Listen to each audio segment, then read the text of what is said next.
When training a model from scratch, we see that the actual cost function is very noisy, so the loss is very noisy, and will only go down on average. And so in this case, we created a for loop that presented a random name every time, computes the loss with how likely this name could be generated from our current model, and then uses the gradient to update the weights. Now, there's a better way to do this, which is batch processing, and we've already seen this, but doing this manually can be very cumbersome. Torch offers something called DataLoader, and we can get this from torch utils.data and then import dataset and DataLoader. And the way this works is you create a class that inherits from the dataset class to implement a couple of functions that the Torch learning framework will expect. And so we can do this for our Bigram dataset. So we call this name database a Bigram dataset because we are only interested in extracting the bigrams from it. And so we would do something like this. We write Bigram dataset and inherit from the dataset class. Now, the first thing we need to implement is an init routine, and that requires, in this case, all the names that we have in our dataset. So right now we are just having a list, and we actually also have to provide the tokenizer. So in this case, these are is the dictionary that turns characters into integer values. And now we can define a couple of local variables and just carry the names over. We carry the tokenizer over, and then we also extract the alphabet size.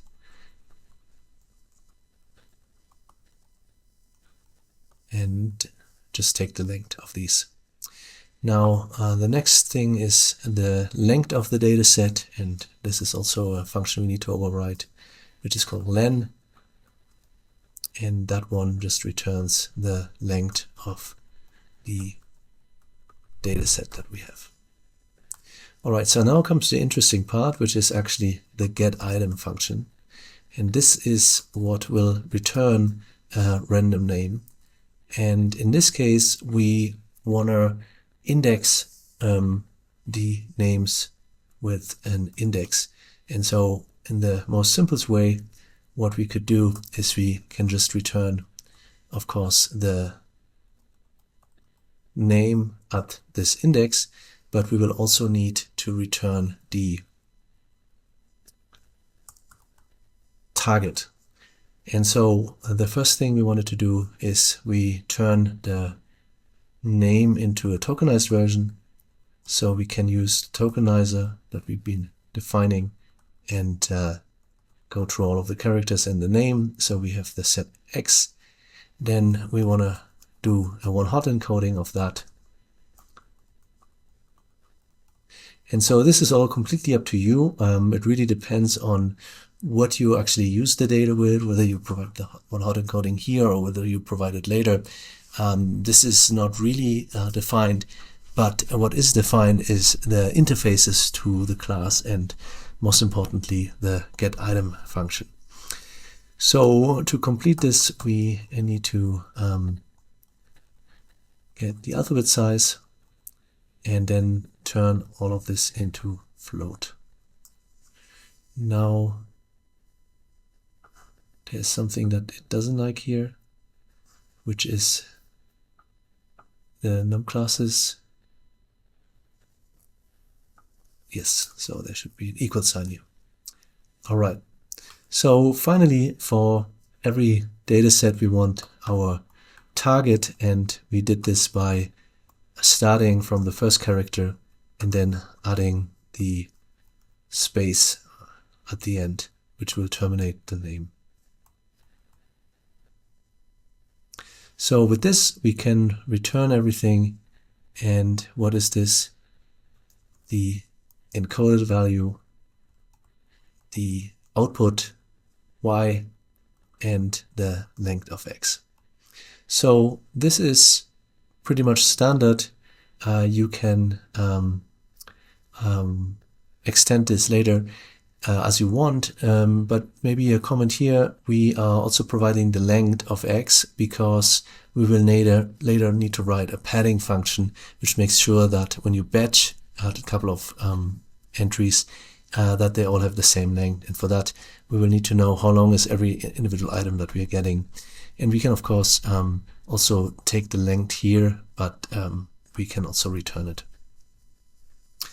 So with this we can instantiate a class, and so I call this dataset, and I use my new class Bigram dataset, and what I do is I provide names and CTOI, and now it already realizes, oh, he's working on the DataLoader. So, and then we add the DataLoader class, we provide our new dataset, we define the batch size, here it's 1, so we will get one single item, and then we can say that shuffle should be true, which means you get a random output. All right, let's test this DataLoader. So first we have to of course fix all my typos here, and now we can test this, and let's do the following. Use a manual seed that we can control, so you will get the same result on your screen, and now we can use an iterator, and as you know, we defined we want the get item to return us the dataset in one-hot encoding, the y and the so the target and the actual length. And now we can print this out, and maybe we just print x and see what we get. So there's a little bug here. There shouldn't be an x. We are just going from 1 onwards, and let's do that again, and this should work. And there you go. It's going through the DataLoader and spitting out all the names in the list. And so you see here the DataLoader is not stopping to do that until it's, if you want, empty and all of the data has been provided. So maybe there's a better way to look at this, and we could, for instance, better look at the shape of x, the shape of y, and the length, and then we actually end this right in the first iteration. And so I need to do the for loop here in order to access the iterator, or I can convert this. But so in this case we get a name with length 7 characters, and we have this third dimension here which is coming from the one-hot encoding, and we have the target that is also length 7. Now let's see what we actually get. So we can turn this back into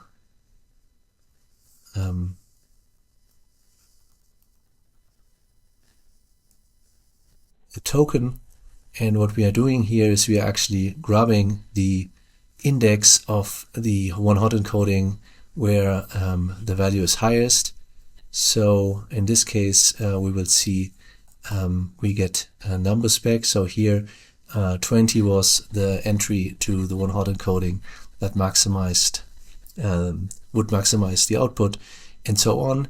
And then we can take that name and join it together after doing our decoding. And so here we just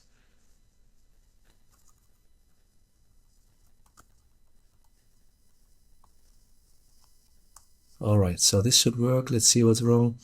So I'm going to the individual entries in the name, and then I turn this into an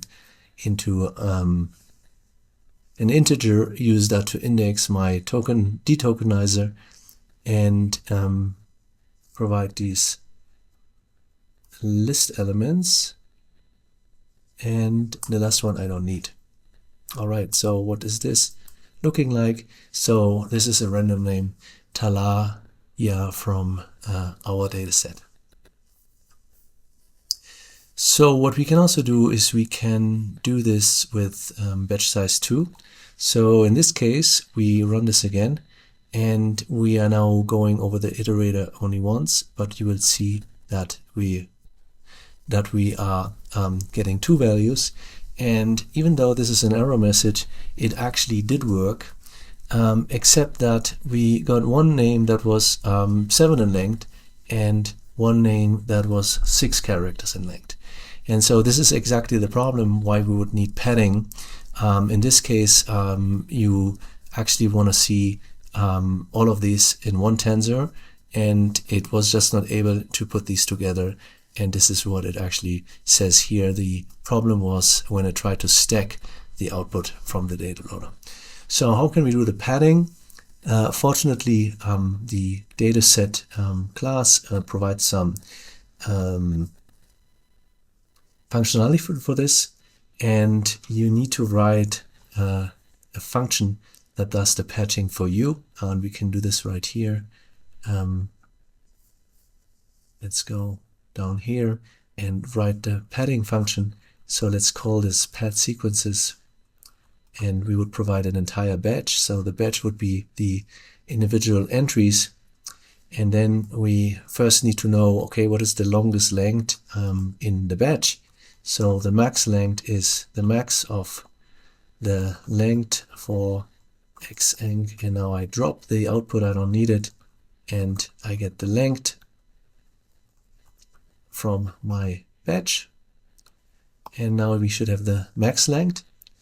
In this case, the max length here would be 7, and then we go and create the padded encoding.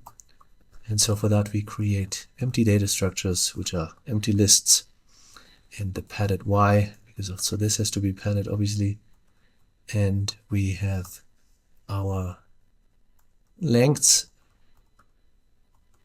which is also an empty list. And so now we can go and grab all these, actually nobody wants to do this, grab all these elements from our batch, and now we just have to add the number of empty or the missing elements as zeros. So here it wants to recommend something complicated, not sure if that is the right thing. Actually, it recommends to use the padding function that is part of the functional toolbox, and here it wants to, it actually does everything correctly. It uses the max length that we have here, and now we have to subtract the actual length. So things that have already the maximum length will not get padded at all, and the others will get padded with zeros. So here's a feature to provide to the padding function constant. And so now we want to add zeros here, and maybe it makes sense to read this little instruction here to better understand how the padding function works. And it's actually a non-trivial function to learn, but so let's just take it from here, and we do the same thing for the y, and again use the padding function, and we start with this, and again it wants to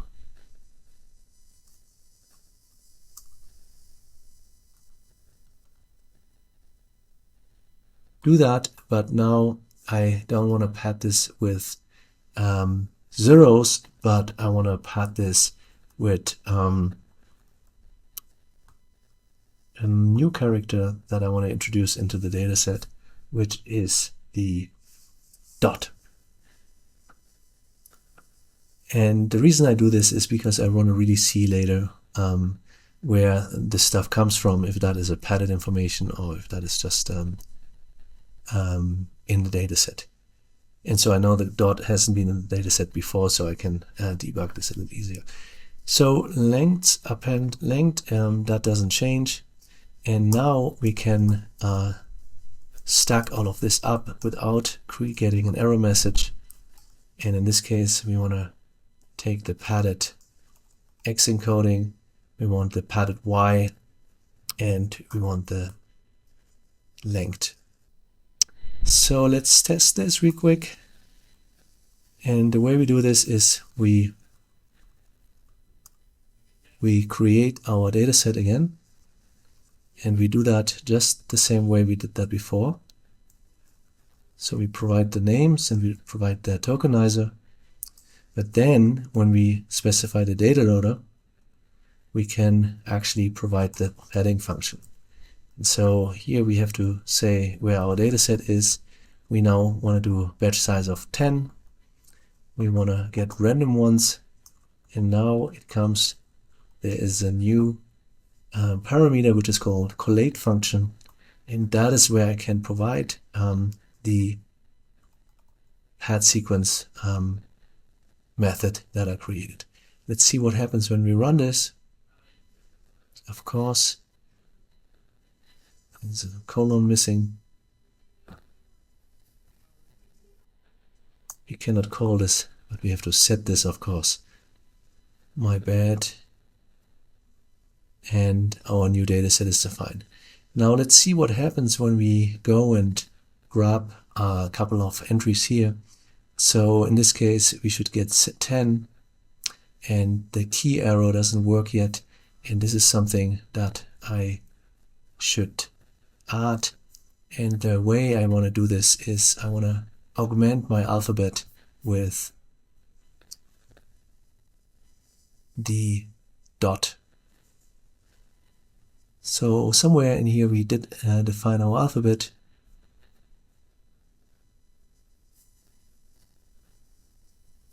And so here, this was when we read the file, and I just had the dot here as well. So now that is part of my alphabet, and it's part of my tokenizer, and I should be able to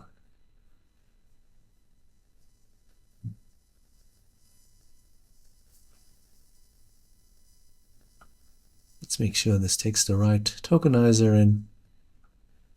And now we are gonna get new outputs. So before this was a 1 by 8 by 28. So this is now 28, not 27, because our encoding now has one more entry. We have 8 characters, which is the max in this batch, and we have 10 entries.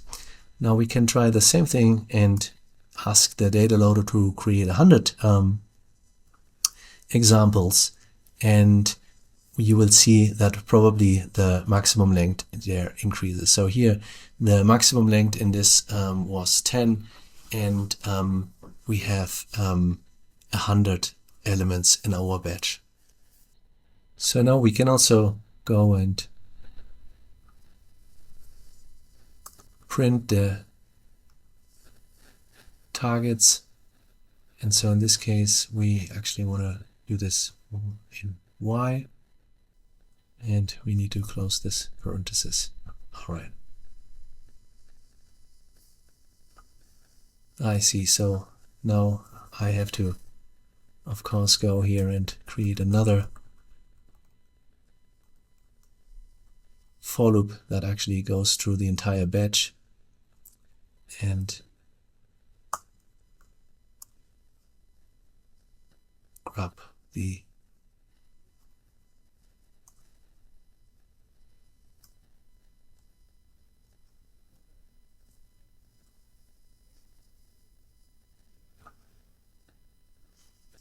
Y, and so now here we see these are, this was Talia, this is probably Bennett, and so on. And now you also see how the padding has been adding these dots at the very end of each of these elements. Now I can also use this batch in my loss function, and this time I'm also able to tell the loss function that I absolutely do not care about the dot. So in this case we would say the loss is the cross entropy of my logits and my output, and now I want to ignore the index that is corresponding to this dot, because this is something that shouldn't be part of the training. I don't think we have defined our logits yet. Alright, so let's put this all together and create an entire learning framework for this using the batches. And so I just want to make this self-contained, so we get everything defined here. So I can start this also after this notebook has been closed. And so here we get the data set and the data loader. And maybe I can do some copy and paste from upstairs. We want to get the file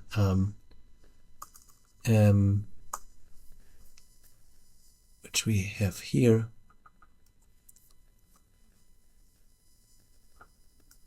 We want to get a CUDA device so we can later put that onto the GPU. We say which device we are doing. We are loading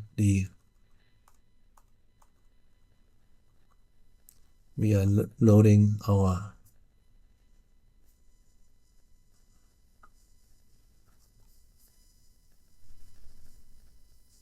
data, and we define our tokenizer and detokenizers, and we store the length of the alphabet. Then we define our Bigram dataset, which we have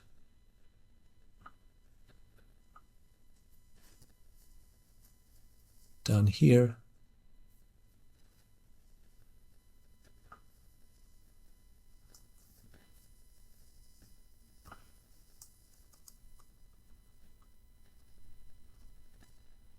So we had init, we have the length, and we have our getItem function.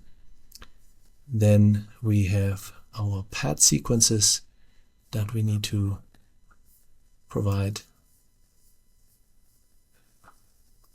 And so by doing this again, you actually see all the components at once, and you don't have to go and look through all of this notebook, but you see what is sufficient for a self-contained implementation. Now we can initialize our dataset, and for this we only have to provide the Bigram dataset and the tokenizer, and then we can get the DataLoader. Already recommends this to me because we've done this so many times. And let's just get the batch size up to even a larger number like 512. And now finally we want to initialize our random weights. And so this time we have to have 28 by 28 because we have this dot in here that we will ignore, but it will be easier to do it this way. And now at the very end, I also add a parameter. Actually, it suggested this to load the data structure onto the device, which could be the GPU or CPU as a function of what instance here I'm running. All right, so for the training, we want to store the losses in a list and then implement training. So we want to do this on, let's say, 30 presentations of the data set. So one epoch would present all of the 100,000 names. Then I want to get my batch. So in this case, it's 512 from my DataLoader. Then I have to move the batch to the GPU.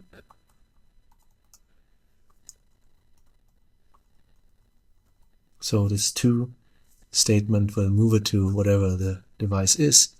I do the same thing for my targets, Y batch to device. Now I can compute my, I really don't know why it keeps jumping. Something may be wrong in this. We will see once we compile and it doesn't work. We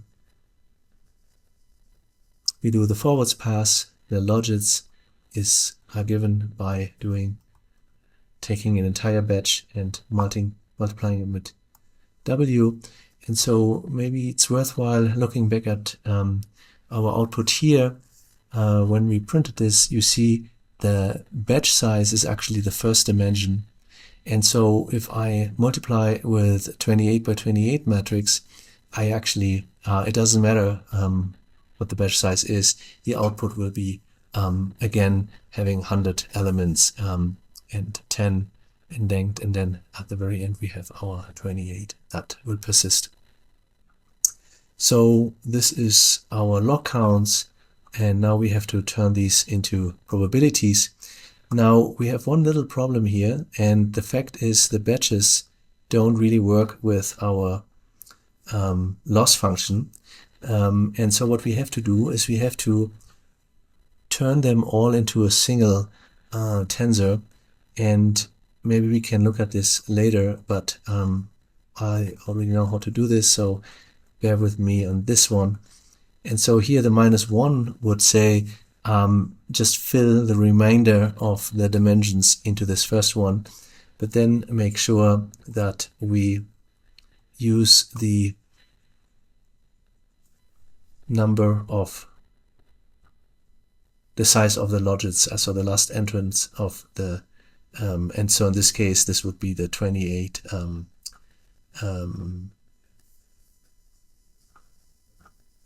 encoding size. So I maybe should put a little note here so we are not confused later. So the first entry of this is going to be the batch size times the max sequence length.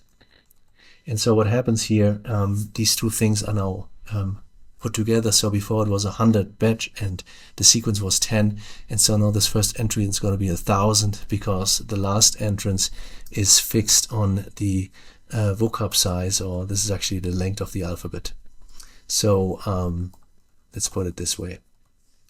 So we have to do this also for the targets, and here it is a little bit easier because here we can just say that y batch should just be in one big tensor. So I just group the batch size and the sequence length into one, and so after we do that we can turn this back. Now we can compute the loss. Something is wrong here, we will pay the price later, I'm sure. Let's see. We compute the cross entropy between the logits and our entire batch. And this, of course, only works now because everything is in one big tensor, ignoring the batches. Now, I promised you we can ignore the index of the dot. So we retrieve the dictionary entry that goes with it. And now that we have the loss, see this is off by 1. Now that we have the loss, we can do the gradient backward pass. So we set the gradients to 0, and then we compute the backward. And we can now update the weights. So we do this with torch no grad, or actually we can do it with w data is, so we take a learning rate of 5 here or something, see what happens, and now we can conclude this with adding the loss that we just computed to our list. So I think we have everything. The only thing which we haven't yet is we didn't print out our epochs. So in this case we want to say, oh, hang on, it was too good. There it is. We are printing the epoch starting with 1 and the loss that we have. Alright, let's see what happens when we run this. And so here's probably where this all started. Coda if So we need to close this here and then fix all the error. So here, this is actually not an object, and by the way, this is discouraged in PyTorch now to do. the preferred way of doing it is with Nograd, and we can do that also. Now let's see what happens here. It tries to learn this on the CPU, and now you see why it was prudent to create a self-contained cell. If I want to go now and do this on the GPU, I don't want to, retrieve all these different cells. And so here what you see, the loss is now kind of decreasing. Actually, it has been increasing, but it will be decreasing in a much less noisier manner than before. And so maybe we should switch to a better runtime type here and take just the T4 should be good enough, and save this. And now we want to do this again, and hopefully this time it will run much faster on the GPU. And here we didn't define the data loader correctly, so I'm surprised that this didn't complain. It has to be written like that, and earlier it had it already in memory, but now that you run it again, so here we have CUDA, and the speed should be much faster because CUDA the graphic card is much better at batch processing. So let's train this and then see how far we got and how our random names look like. Alright, so we trained this to 2.45, and sometimes we got as low as 2.15. Let's see what kind of names we're getting if we try to do that with our name generator. And so we can probably just run this cell here.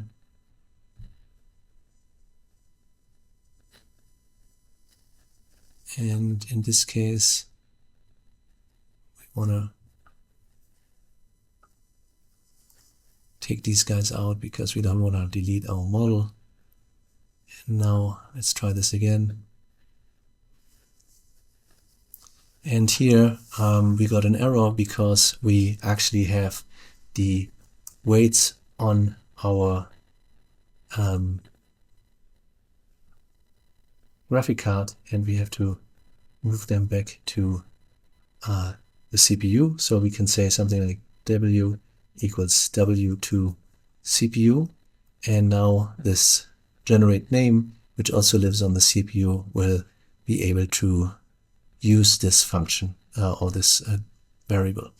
So these are the names we're getting. They are not as good as when we train the model by counting, but you can see we get something like Yakil, Ondrin, Anna, and Vani. Actually, these are too many N's probably, but we are getting to a much better space than before.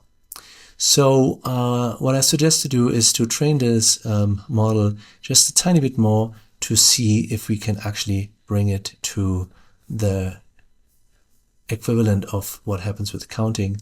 And in order to do this, I only need to remove the initialization of W here, and maybe be even easier to break out just the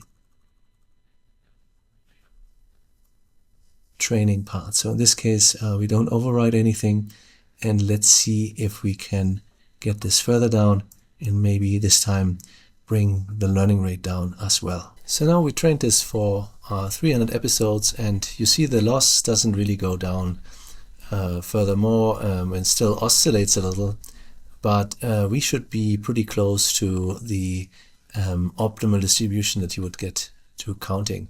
Now what I've done is I have my generate name function here. I'm using the softmax. I transfer the W to CPU, and I generate a couple of names, and you see here these are not fantastic, but at the end of the day this is just a simple Bigram model, so we will not really ever get very good names throughout. This is not ChatGPT yet, let's put it. And what we now can do is we have earlier had our counted logits, and there we can go and actually replace this and try to see what happens when we use this array. And let's see, and we will get the exact same result. Well, why is this? Well, at the end of the day, this model is a Bigram model that will converge to the exact same result as counting would, and we can maybe use a different random seed to check this again. I just changed the number here slightly. So this is using the perfect model if you want, and we get these names. Well, I don't really like them. Let's do something other where we have a little more interesting names like this: Jalina, Teal, Vonai, and so on. And now I remove my counted logits here and I run this again with the same random seed, and let's see what happens. And I do again get the same results.